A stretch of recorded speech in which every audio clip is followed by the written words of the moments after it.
ठाणे में विट्ठल की मूर्ति का लोकार्पण कार्यक्रम बड़े ही जल्लोष के साथ मनाया गया। इस कार्यक्रम में उप मुख्यमंत्री एकनाथ शिंदे मुख्य अतिथि के रूप में उपस्थित रहे। वहीं इस मौके पर मंत्री प्रताप सरनाईक ने मीडिया से बातचीत कर विट्ठल मूर्ति के लोकार्पण कार्यक्रम की सराहना करते हुए कहा कि ठाणेकरों के लिए अब यह पंढरी बन गई है। आगे उन्होंने सांसद संजय राउत के अस्वस्थ स्वास्थ्य पर अपनी प्रतिक्रिया व्यक्त की और कहा कि पांडुरंग से प्रार्थना कि संजय राउत जल्द स्वस्थ हो और सामान्य जनसेवा में लौटे। आगे उन्होंने ठाकरे मोर्चा, नमो सेंटर, राज ठाकरे से जुड़े विवादों पर तीखी टिप्पणियां की। अबू आजमी के विवादित वक्तव्य पर उन्होंने कहा कि अगर उन्हें महाराष्ट्र और इस देश में रहना है तो वंदे मातरम बोलना ही पड़ेगा और ऐसे लोगों पर अधिक ध्यान देने की आवश्यकता नहीं। कारण 4 विठ्ठल मूर्ती ज्या आहेत त्याचं लोकार्पण येत्या डिसेंबरमध्ये होत आहे। राज्याचे मुख्यमंत्री म्हणून काम बघत असताना मी एकनाथ शिंदे साहेबांना एकदा विनंती केली की एवढं पवित्र असं स्थान आपण पुण्यश्लोक अहिल्यादेवी होळकरांच्या नावानं उपवन तलाव इथे निर्माण केलेलं आहे आणि खूप सकाळी 5 वाजल्यापासून रात्री 10 वाजेपर्यंत ज्येष्ठ नागरिक असू द्या किंवा ह्या शहरातील विविध स्तरावरची लोक असू द्या या ठिकाणी येत असतात आणि कार्तिकी एकादशी त्याचबरोबर आषाढी एकादशीच्या निमित्तानं शिंदे साहेब दरवर्षी तुळजापूरला आपल्या पंढरपूरला जात असतात। त्यामुळे मी त्यांना विनंती केली की साहेब माझ्या मतदारसंघामध्ये 4 ठिकाणी विठ्ठलाच्या भव्य मूर्ती बनवण्याचा आणि बसवण्याचा माझा मानस आहे आणि त्यानुसार त्यांनी त्याला मान्यता दिली।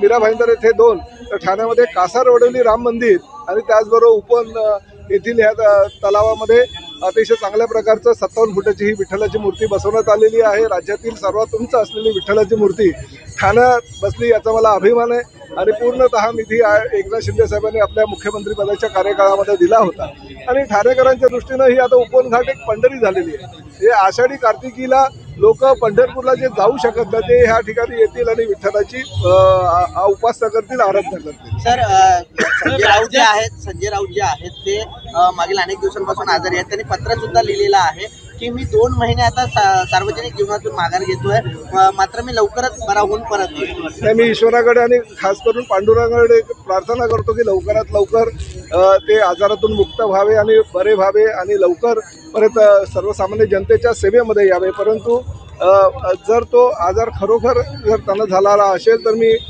पांडुरंगाला सांगिततो की लवकरात लवकर त्यांना यातनं बरं काढ, त्यांच्या कुटुंबियाला त्यातनं बरं काढण्याची ताकद आहे। तर ठाकरेंचा उद्या मोर्चा असणार आहे, मत चोरीच्या विरोधात हा मोर्चा आहे आणि राज ठाकरे स्वतः मला एक गोष्ट सांगा, कुणी असू द्या हो, ठाकरे असू द्या किंवा काँग्रेस असू द्या किंवा शरद पवारांची राष्ट्रवादी काँग्रेस असू द्या, जेव्हा त्यांना लोकसभेमध्ये त्यांचे खासदार निवडून आले तेव्हा त्यांना मतचोरी वगैरे झालेले दिसलं नाही।